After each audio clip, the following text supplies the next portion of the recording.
Hello there, this is Annette from Sunbeam Fabric Art. Welcome to my channel. Today we're going to work on the wedding dress sampler block number 5. This one is number 1644 from Barbara Brackman's encyclopedia, and it's called Unnamed. I'll leave all the measurements for the block size I'm doing in my description. I've got some 6 by 6 inch squares. I've got some 4.5 inch squares. I've also got some 4.5 inch squares in the wedding dress. Then I've got some 3 inch by 6 inch dark fabrics.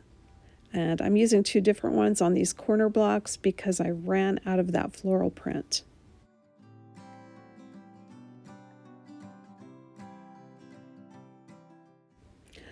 So if you took a look at that block pattern, the corner block is really the most complicated here.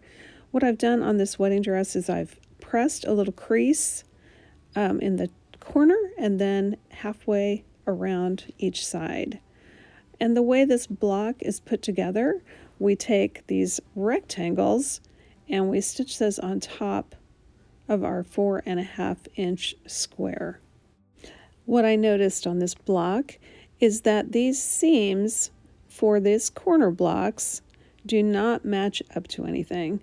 So if this goes from the corner to the exact middle or a little bit to the left or right of center, it's going to be okay because those seams don't have to match anything. The most important thing is that the corner where the 2 dark fabrics meet has some overlap. So what I'm doing here is I'm drawing a line about 1/8 of an inch past the corner all the way to about 1/8 to 1/4 inch past that middle seam. And what I'm doing is drawing a line there, and that line is on the right side of my fabric, and it's going to be covered up because that is not a seam line. That is actually where I'm going to set my fabric edge.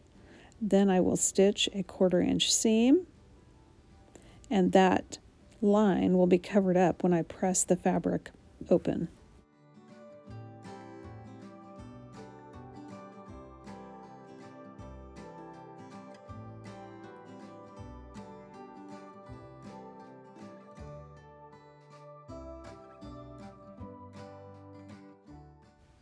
Well, I've never done this before, so let's try it out and see what happens.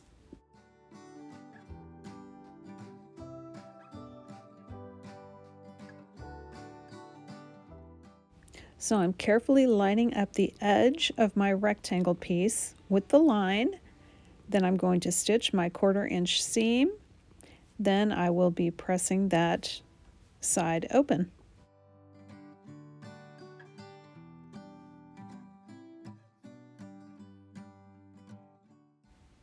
Next, I finger press that piece of fabric open just so I could make sure it's looking okay. That rectangle needs to completely cover the white. Next, I took my second rectangle, lined it up on the line that I had drawn, and stitched a 1/4 inch seam.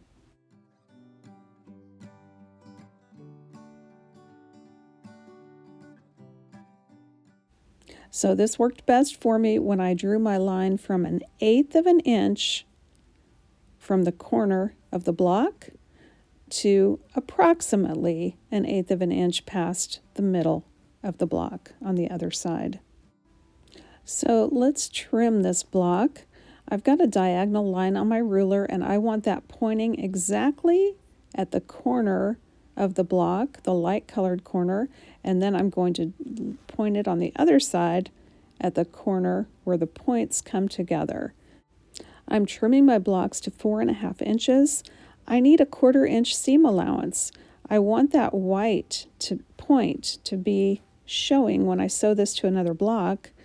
So I am putting my ruler mark on 4.25 inches on that point and aiming it at the opposite corner. Now I'm going to trim off that right side and that top side. and then I'll flip the block around.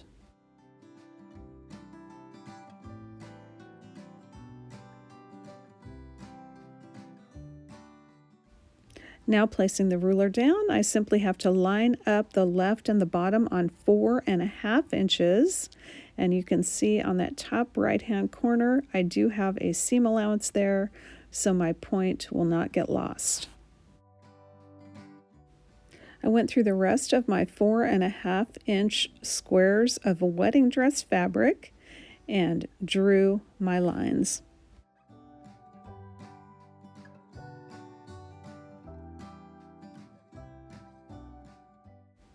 Next, I chain pieced on one side of the block.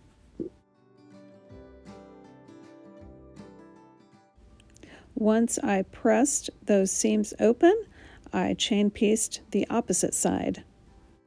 And just a note, if you're using a wedding dress, make sure and test some of this fabric with your iron and what setting works best for you.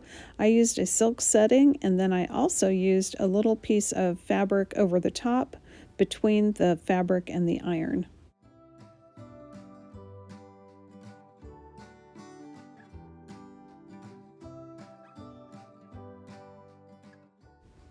With all of those little units done, I was ready to make some half square triangles, which I'm going to turn into hourglass blocks.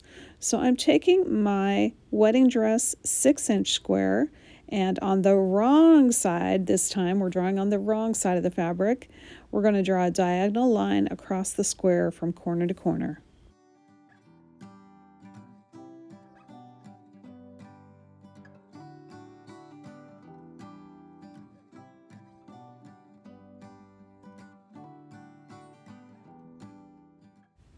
Next, we will take a dark 6 by 6 inch square, place it right sides together with our wedding dress fabric.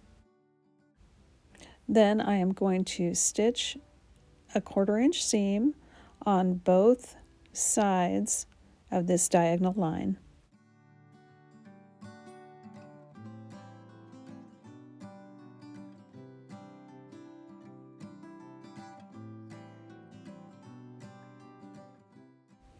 We are going to cut on the diagonal line that we drew.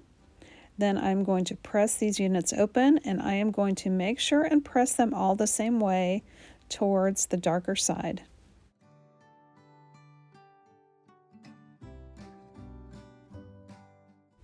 With those half square triangles all pressed, I'm going to flip these over to the wrong side.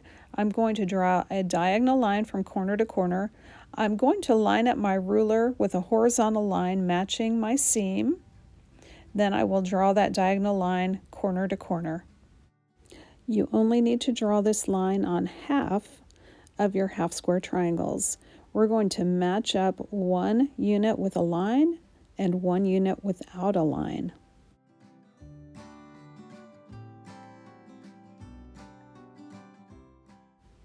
Placing a half square triangle without a line, right sides together with a half square triangle with the line. I'm making sure my darks and my lights will be opposite.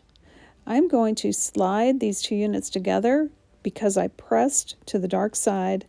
These seams are going to nest, they will catch, they will lock, and then I will place a pin on both sides of that line I drew, giving me enough room to stitch. And just like I did for the half square triangle, I'm going to stitch a 1/4 inch seam on both sides of that line.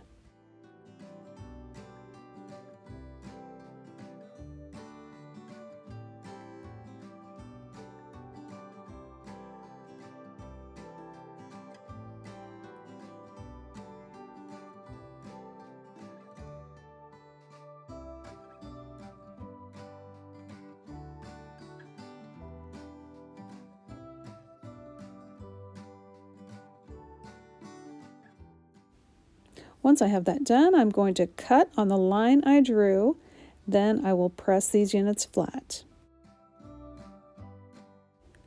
To trim an hourglass block, I'm again using my diagonal line on my ruler. I'm trimming my blocks to 4.5 inches. So I need to get that dot on that center seam at the 2.25 inch mark on my ruler. Once I do that, I can trim 2 sides, flip the block around and line it up at 4.5 inches and trim the other 2 sides.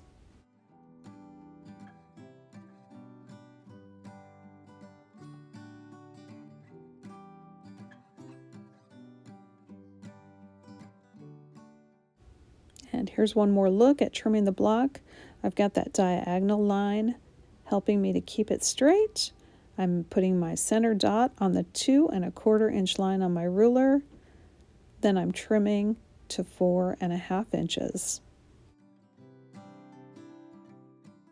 With all the units done, it's time to lay out the block.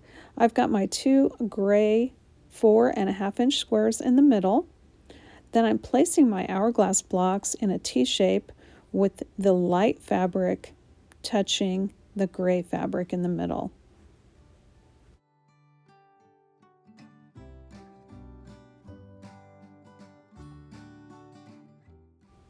And the point units go on the 4 corners with the point going to the outside of the block.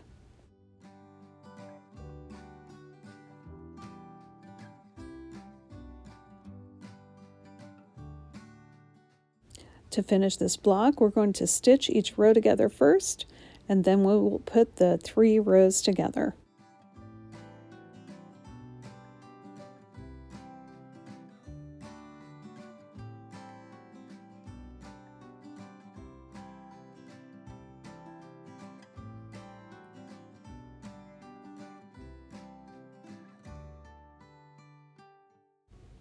Well, I've got to admit those little corner units were a little bit of a challenge for me. I had to tear out the first time and redo until I figured out how to make them. Maybe the challenge is why this block is my favorite so far of the 5 blocks I've done in this series. Thanks for joining me today on this little tutorial. I hope you had fun, and I hope to see you back again real soon.